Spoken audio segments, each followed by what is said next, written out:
La diáspora venezolana habla. Hoy tiene un invitado muy especial, es un diputado de la Asamblea Nacional de Venezuela, el diputado Franco Carcela, quien nos dará todos los pormenores de esta nueva consulta que busca una vez más denunciar las elecciones fraudulentas que quiere llevar a cabo el presidente Nicolás Maduro. Tenemos que decir que la diáspora venezolana, al menos como lo recogimos en un programa anterior, precisamente un estudio que hizo el Observatorio Vasco para la Inmigración, tenía 6.232 personas de origen venezolano y fuera de nuestras fronteras, fuera de ese país físico que tanto extrañamos, ya suma más de los 4 millones de personas. Bienvenido, diputado, a la diáspora venezolana. Muchas gracias por la invitación, gracias por generar un espacio de comunicación. Sufrimos la desgracia de la censura y de la persecución por las opiniones políticas que emitimos, y conseguir espacios como estos donde podemos expresarnos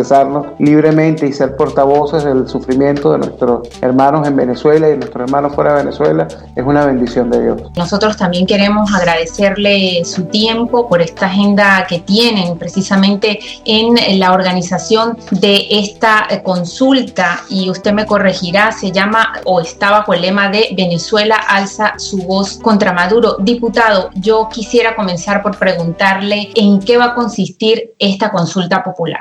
Sí, la consulta popular es un mecanismo contemplado en la Constitución Nacional en su artículo 70, en donde a través de deciden someter ante la población el escrutinio y el discernimiento sobre consultas de interés nacional. Para poner un poco en contexto, estamos viviendo en Venezuela una atroz dictadura, nunca está de más refrescarlo, en donde ejecuciones extrajudiciales, violaciones a los derechos humanos, tortura han sido corroborados inclusive por la alta comisionada de los derechos humanos, Michelle Bachelet. Además, persecución política. Este que les habla es un diputado en el exilio desde hace un año, perseguido por la dictadura de Nicolás Maduro por llevar adelante las denuncias sobre las torturas y ejecuciones extrajudiciales a funcionarios militares por haber elevado su voz ante y por haber generado desobediencia ante órdenes contrarias a la legalidad. Y por este tema, desde hace un año,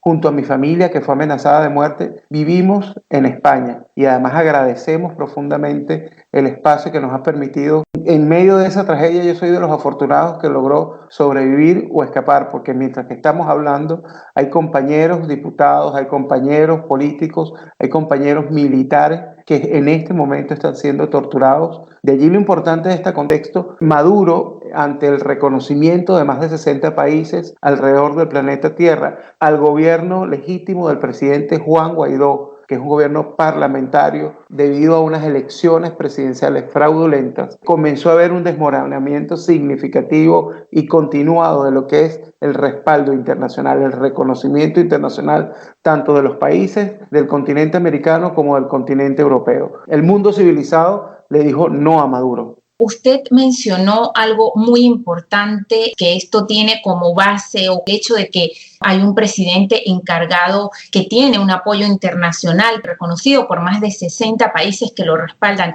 ¿En qué más se diferencia, por ejemplo, esta consulta popular al pasado plebiscito que también movilizó a la diáspora venezolana a nivel mundial? Es el momento, o sea, el pasado plebiscito en el cual le consultamos al país un 16 de julio, qué opinaba sobre materias importantes, permitió llegar a la conformación del gobierno interino y permitió lograr el reconocimiento internacional. O sea, nosotros, previo a lo que era un fraude, previo a lo que era una situación de secuestro, el secuestro de todo un país por parte de una narcodictadura, además en el contexto de un ataque a la Asamblea Nacional. Todo eso ha generado que Maduro se ha valido de cualquier artimaña para tratar de lograr legitimidad y para tratar de lograr sostenibilidad. Entre ellas la convocatoria a una falsa constituyente, y ahora sale con la convocatoria a una elección parlamentaria de manera tal, o sea, entendemos que el periodo constitucional regular para el que fuimos electos vence el 5 de enero del año 2021. Nuestras credenciales lo dicen, no es secreto. Y nosotros estamos dispuestos a ir a unas elecciones parlamentarias, a unas elecciones presidenciales, siempre y cuando sean elecciones. Pero imaginemos un poco, porque cuando explico esto en un país donde funcionan las instituciones y donde hay división de poderes, no se entiende. Imaginen ahorita que ustedes, quien ejerce la presidencia, eliminen de un plumazo, en una orden ejecutiva, todos los partidos y legalice los liderazgos, encarcele a las principales opciones a ir a una elección y elija a sus propios contrincantes. Eso es lo que está anunciado por Maduro para el próximo 6 de diciembre. Una elección amañada, una elección con inhabilitaciones políticas, una elección con cientos de presos políticos y donde por una orden judicial de un Tribunal Supremo de Justicia que no es independiente, sino que es como su bufete personal para la narcodictadura, decide quitarle los partidos políticos a sus autoridades electas, como este servidor, a todos los partidos enfrentan esa situación. Se los entrega a personas que además abiertamente ha sido demostrado que recibieron millones de dólares producto del narcotráfico o producto de la extracción ilegal del oro. Les entrega a los partidos y los pone candidatos para construir una Asamblea Nacional en algo que es una farsa electoral. Ante eso nosotros no queremos quedar como unos abstencionistas, como a personas que no somos democráticos, sino en medio de una Venezuela donde no hay agua, no hay luz, no hay gas natural, no hay gasolina. O sea, en el primer país con las reservas petroleras del mundo no hay gasolina. Además estamos enfrentando la pandemia, pero que a diferencia de la gravedad con la que enfrentamos aquí en España, no hay agua, no hay insumos médicos y todo el mundo muere de insuficiencia respiratoria, pero nadie de coronavirus. O sea, con los picos y los hospitales y las morgues colapsadas. En medio de eso, este señor intenta robarse el poder legislativo, poner a quienes él eligió, ponerlos en posiciones adecuadas, crear su propia oposición. Ante eso nosotros salimos con una consulta popular en donde los ciudadanos en todo el mundo, porque hay 5 millones de venezolanos que estamos dispersos por el globo terráqueo y que tenemos derechos constitucionales. Esta consulta genera un espacio para que los venezolanos de todo el mundo se expresen en esa materia, en la materia de relaciones internacionales, apoyo constitucional, la continuidad del poder legislativo hasta que exista una elección presidencial, hasta que exista una elección justa parlamentaria. Entendemos que el encaje legal que tiene esta consulta está avalado por el artículo 70 de nuestra Constitución, que, digamos, de alguna manera activa los medios para poner en marcha esta participación ciudadana, pero también en el artículo 5, que es la manifestación de la soberanía, como lo contempla nuestra Constitución, reside en el pueblo y para ello se va a ejercer esta consulta. ¿Qué más se logrará con la activación de este mecanismo? Este mecanismo, yo creo que la democracia no es un concepto estático, o sea, no es un concepto en donde tengo legitimidad y ya la tengo por un tiempo indefinido, no, necesita refrescarse. Y ante los cambios que se están dando en la opinión, en la dinámica política de los países aliados, nosotros como alternativa democrática necesitamos ante el mundo, de cara al mundo, demostrar que seguimos teniendo una mayoría, que seguimos teniendo un proyecto y que estamos enfrentando a una narcodictadura y tener un mandato popular para que nos dé la legitimidad para seguir en la conducción. Ante eso, el ciudadano va a poder opinar y darnos su aval en 3 materias importantes. Primero que nada, la legitimidad y vigencia, renovar la vigencia de la expresión del pueblo en 2/3 de la Asamblea Nacional representada por los diputados que estamos en ejercicio, ante un vacío porque no ha existido una elección. Segundo, que es importantísimo, rechazar la farsa del 6 de diciembre que está impulsando la narcotiranía para promover su asentamiento en el poder y seguir con la destrucción de nuestro país. Y en tercer ámbito, lo que es todo el aspecto de diplomacia internacional y todas las opciones y mecanismos dispuestos en tratados internacionales suscritos por la República para resguardar la democracia, para resguardar la soberanía y la integridad territorial.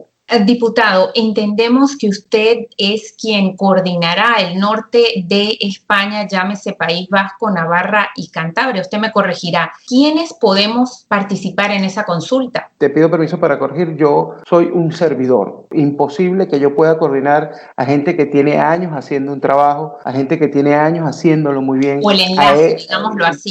Soy un servidor para enlazar, para solventar dudas, para ayudar a impulsar, para poner el rostro, pero tengo que hacer justicia. Cientos de venezolanos organizados en todo lo que es el País Vasco, en todo lo que es Navarra, Cantabria, La Rioja, en donde se está está orquestando una movida ciudadana de participación en donde partidos políticos venezolanos que tienen a su militancia en el exilio, en donde asociaciones civiles, organizaciones no gubernamentales, ciudadanos de a pie, asociaciones de enfermeras venezolanas que viven en España, asociaciones de médicos venezolanos, profesionales, abogados, nos vamos a organizar como un gran voluntario y vamos a ejecutar el mandato de la Asamblea Nacional, que es llevar adelante la consulta. Pero hay que hacer justicia. Este mandato, a pesar de que tiene legitimidad en la convocatoria de la Asamblea Nacional, la iniciativa pertenece a la sociedad civil. Esto surgió de organizaciones que en el interior de la República, en el estado Táchira, San Cristóbal,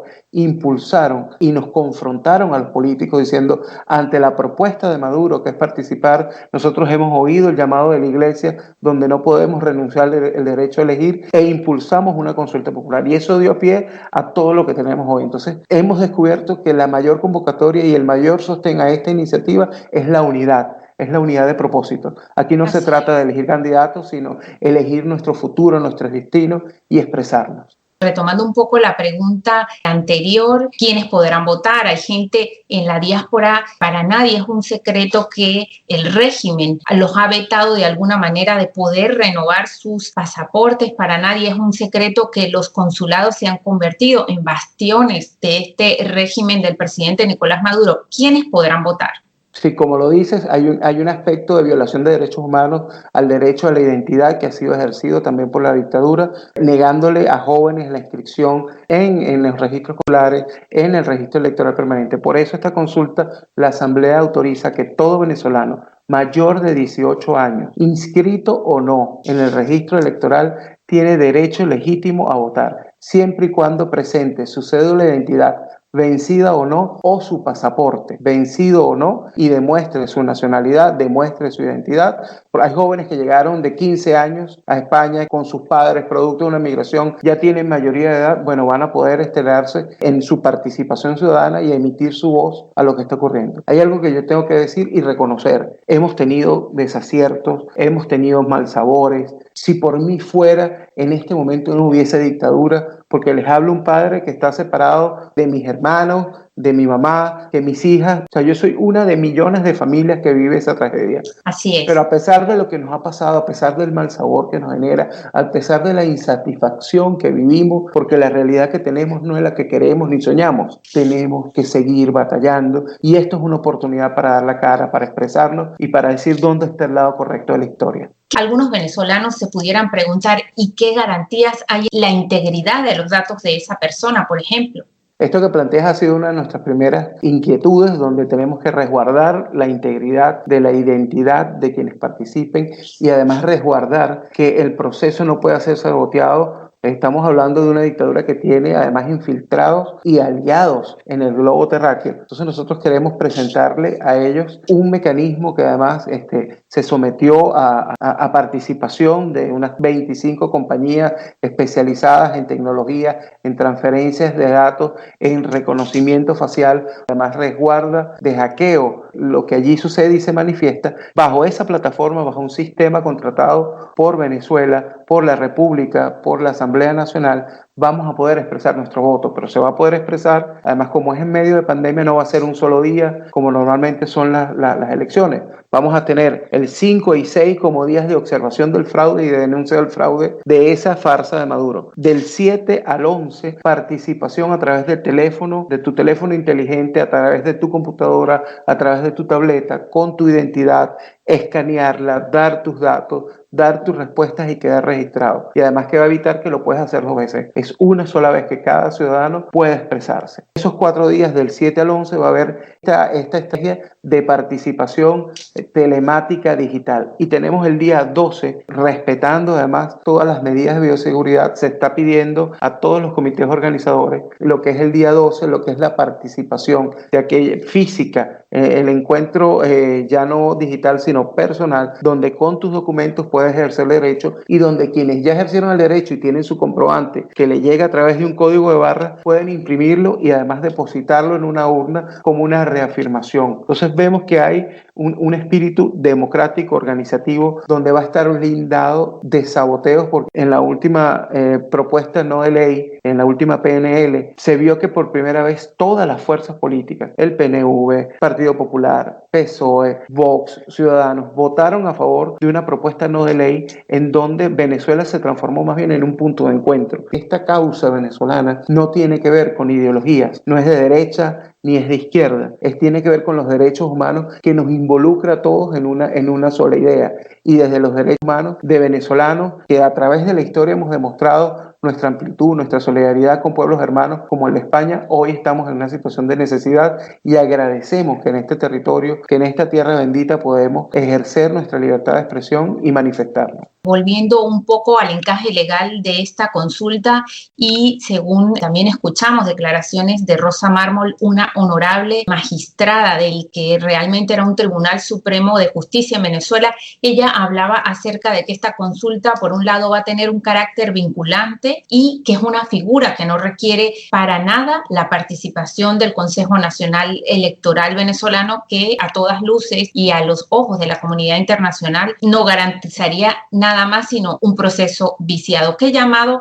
le hace? Es más, ella decía, quedarse parados y de brazos cruzados no es una opción. ¿Cuál es el llamado que usted le hace a esos 6.232 venezolanos que se encuentran al menos en el País Vasco o a esos 4, casi 5 millones o más? Ya no tenemos una cifra exacta de personas que hoy por hoy son un país fuera de otro país. Yo hago un llamado y por deformación profesional como estudioso de la conducta humana, yo primero que nada, esto es un tema que tiene que ver no solamente en lo cognitivo, no solamente en el territorio de las ideas, sino tiene una lucha que tiene que ver en el territorio de las emociones. Yo los invito a que nos pongamos la mano en el corazón. Primero en reconocer aquellas cosas que nos indignan, la opresión, la persecución, la añoranza de nuestros seres queridos, el reclamo a los políticos porque no hemos alcanzado el objetivo, es verdad. O sea, todo eso es verdad y son emociones legítimas y entonces nos rendimos. Allí quedó todo. Este fue el esfuerzo por 20 años. ¿Ya logramos el objetivo o podemos seguir luchando? Y estoy seguro que todo aquel que tiene en su sangre la sangre libertadora, dispuesta, aguerrida de alcanzar sus sueños, de estos emprendedores, esos trabajadores, esa pasión que tenemos, ese fuego interno que tenemos los venezolanos nos va a dar una respuesta, que es que tenemos que seguir luchando, que es que tenemos que seguir intentándolo, que es que no importa cuántas veces lo hagamos. Un amigo contaba que el secreto de la danza de la lluvia de nuestros indígenas era que bailaban hasta que llovía. Entonces nos tocará bailar hasta que llueva, luchar hasta que salga y hasta que podamos emprender el retorno más grande conocido en toda la historia, que es el de reconstruir nuestro país tan maltratado. Yo también creo que otra Venezuela es posible y que esa Venezuela saldrá de los hombres y mujeres de buena voluntad que hoy por hoy son ciudadanos de otros países, pero que están dejando con sus acciones a Venezuela muy bien parada. No me queda más, diputado Franco Casella, que agradecerle esta excelente conversación y reflexión y ratificarle una vez más que las puertas del programa La Diáspora Venezolana Habla en el País Vasco, así como puertas de Donostia Cultura Radio, quedan abiertas para otra oportunidad. Muchas gracias por la oportunidad. Si usted escuchó este mensaje y siente que tiene que ser algo y que tiene que ser protagonista, no espectador, de este capítulo de la historia que estamos escribiendo, actívese, actívate y busca a la asociación civil que conozca. Unidos, nada va a ser imposible.